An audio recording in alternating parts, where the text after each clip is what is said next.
அன்பார்ந்த குழந்தைகளே, நான் தான் உங்கள் லலிதா பாட்டி பேசுகிறேன். லலிதா சகசரநாமம் உருவான திருமேயச்சூர் லலிதாம்பிகை சமேத மேகநாதரை பற்றி தான் சொல்ல போகிறேன். காஞ்சியில் காமாட்சி, மதுரையில் மீனாட்சி, காசியில் விஷாலாட்சின்னு அருள் புரிஞ்சிட்டு வர அம்பாள் திருமேயச்சூரில் லலிதாம்பிகையாக காட்சி தந்து அருள் பாலிக்கிறான். பிரம்மாண்ட புராணத்திலேருந்து வந்த லலிதா சகசரநாம சோஸ்திரம் எங்கே தான் உருவானது. லலிதா தேவியின் 1000 நாமங்கள் கொண்ட அந்த சோஸ்திரத்தை சொன்னால் லோகத்தில் இருக்கிற அத்தனை அம்பாலையும் ஒரே சமயத்தில் வணங்கினா புண்ணியம் கிடைக்கும். ஹயகிரீவர் அகத்திய முனிவருக்கு இந்த ஸ்லோகத்தை உபதேசம் செஞ்சு ஒரு பௌர்ணமி நாளில் இத்தலத்தில் அரங்கேற்றி தமிழில் ஸ்ரீலலிதா நவரத்ன மாலைங்கிற பாடலையும் இயற்றி அம்பிகைக்கு அர்ப்பணித்தார். லலிதான கொடின்னு அர்த்தம். வாக்கு, மனம், எழுத்து எதனாலும் எட்ட முடியாத ஒவ்வொரு நாமமும் அதீத சக்தி கொண்டது. சூரியனின் தேரோட்டி மாற்றுத்திறனாளியான அருணனை அவனது உடற்கருகளை சுட்டிக்காட்டி அவமானப்படுத்தின காரணத்தினால சூரியன் பொலிவிழந்து இருளாகி போனான். அதனால் லோகமே இருட்டாக போயிடுது. பார்வதி தேவி சூரியன் ஒளி இழந்ததால் லோகத்தில் எல்லாரும் கஷ்டப்படுறா, சீக்கிரமாக அவனுக்கு சாப விமோச்சனம் கொடுங்கன்னு பரமசிவன் கிட்ட சொல்கிறா. அதுக்கு பரமசிவன் சூரியனின் ஆணவம் அடங்க கொஞ்ச காலம் தேவைப்படுறது, அருணன் தவம் இருந்து லோகத்துக்கு வெளிச்சம் கொண்டு வருவான்னு சொல்லி சமாதானப்படுத்துகிறார். தன்னோட ஒளி இழந்த சூரியன் தவிக்கிறத பார்த்த சிவபெருமான் 7 மாதம் என்ன நினச்சி தவம் இருன்னு சொன்ன உடனே, தவக்காலம் முடிஞ்ச உடனே தனக்கு விமோசனம் கிடைக்கலையேன்னு கதற ஆரம்பிக்கிறான். இந்த கதறல் சத்தம் கேட்டு தேவிக்கு ரொம்ப கோபத்தை அதிகமாக்கி சூரியனுக்கு சாபம் கொடுக்க போயிட்டா. சிவபெருமான் தேவியை தடுத்து, நீ உன்னோட கோபம் தனிய பூலோகம் போய் தவம் இருன்னு சொல்லி அனுப்பிட்டு சூரியனுக்கு சாப விமோச்சனம் கொடுக்குறார். அவரது அருளால் தன்னோட கருமை நிறம் நீங்கி சுயரூபத்துக்கு வந்தார். சூரிய பகவான் கர்ம நிறத்திலேருந்து மீண்டதால் மீயச்சூர்னு பேர் வந்தது. பூலோகத்துக்கு வந்த பார்வதி தேவி இந்த இடத்துக்கு வந்து தவம் பண்ணியும் கோபம் தனியில்லை. அந்த சமயத்தில் தேவியோட வாயிலிருந்து வசினிங்கிற தேவதை வெளியில் வந்து லலிதா பரமேஸ்வரியை புகழ்ந்து 1000 பேர்கள் சொல்லி அம்மனோட கோபத்தை தணிச்சா. இதுதான் இன்னைக்கு லலிதா சகசரநாமம். சகசரம்னா 1000. இந்த கோவில் திருவாரூர் மாவட்டத்தில் இருக்குது. இக்கோவிலில் லலிதாம்பிகை சமேத மேகநாதன் அருள் பாலிக்கிறார்கள்.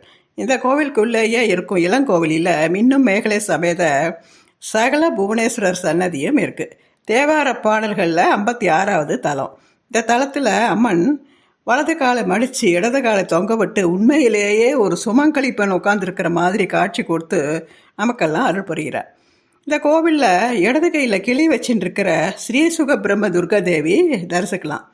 இந்த அமைப்பு ஒரு சில கோவில்களில் தான் பார்க்க முடியும். ரத சப்தமி ரொம்ப சிறப்பாக நடக்கும்.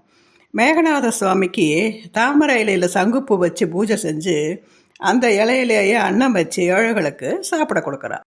காஷிப முனிவரின் மனைவிகளான வனதை, கர்த்துரு இருவரும் இங்குள்ள சிவனை வணங்கி பிள்ளை பேர் பெற்றதாக சொல்லப்படுறது. இங்கே சித்திரை மாதம் 21லேருந்து 27 வரை சூரிய கிரகணங்கள் கருவறையில் இருக்கிற சிவபெருமான் மேலே பட்டு வழிபடும். இத்தலத்தில் தான் கருடன், அருணன், வாலி, சுக்ரீவன், யமன், சனீஸ்வரன் இவெல்லாரும் பிறந்திருக்கா. கருவறை தேவக்கோட்டத்தில் இருக்கிற சிற்பக்கலையை சொன்னால் புரியாது, நேரில் பார்த்தா தான் அந்த அற்புத கலை புரியும். உமையவளின் கோபத்தை தணிக்க கங்காதர் மூர்த்தியாக உள்ள வடிவம் சிறப்பானது. இதை க்ஷேத்திர புராணேஸ்வரர்னு சொல்லுவாள். இந்த சிற்பத்தில் வலது பக்கமாக பார்த்தா அம்மன் கோபமாக இருக்கிற மாதிரியும், இடது பக்கம் பார்த்தா அழகாக சிரிக்கிற மாதிரியும் இருக்கும். இந்த சிலையோட பொலிவு லோகத்தில் கணவன் மனைவி இணக்கத்தை சொல்கிறாப்புல இருக்குது. அம்பிகையின் நெய்க்குல தரிசனம் இங்கே பிரசித்தமானது.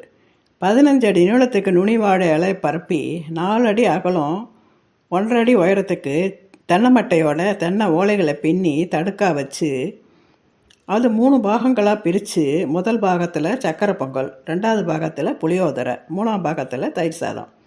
புளியோதரை பாகத்தில் அதிரசம், வடை, பாயசம், லட்டுன்னு வச்சு, தயிர் சாதம் பக்கத்தில் சில பழங்கள், காய்கறிகள் வச்சு அலங்கரித்து முதல் பாகமாக இருக்கிற சக்கரை பொங்கலில் நடுப்பகுதியில் பெருசாக குழிவாக்கி அது நிறையிற வரைக்கும் டின் கணக்கில் நெய் ஊற்றினா அதுதான் நெய்க்குளம். அம்மனுக்கு திரை போட்டு அபிஷேகம் பண்ணி சர்வ அலங்கார பூஷிதியாக அலங்காரம் பண்ணி திரை விலகின உடனே நம்ம அலங்கரித்து வச்சுருக்கிற நெய்க்குளத்தில் அந்த அம்மனை பார்க்க கோடி கண் வேணும். இந்த நெய்க்குள திருவிழான்னு சொல்லுவாள். இதை நவராத்திரி நாள்லேயும் பௌர்ணமி நாளையும் இந்த மாதிரி அலங்காரம் பண்ணி அம்மனை மகிழ்விக்கிறோம். இந்த விழாவுக்கு மூட்டையாக சாதம் வடித்து 3 விதமான நைவேத்தியங்கள் பண்ணி நெய்க்குள தரிசனம் முடிஞ்ச உடனே பக்தர்களுக்கு பிரசாதமாக தருவாள். சரி, இப்போ ஸ்லோகத்துக்கு போகலாமா?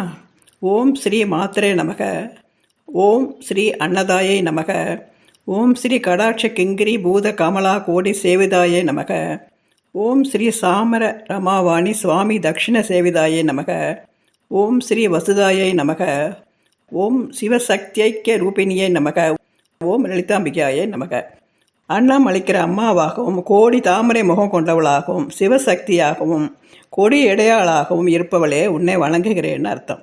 தினமும் இந்த லலிதாம்பிகையோட 1000 நாமங்களை சொல்ல முடியாட்டாலும் இந்த 7 நாமாக்களை சொல்லிட்டு வாங்கோ, உங்களுக்கு பரிபூர்ணமாக எல்லா விதமான செல்வங்களும் வந்து சேரும்னு காஞ்சி மகான் சொன்னதை நான் உங்களுக்கு சொல்கிறேன்.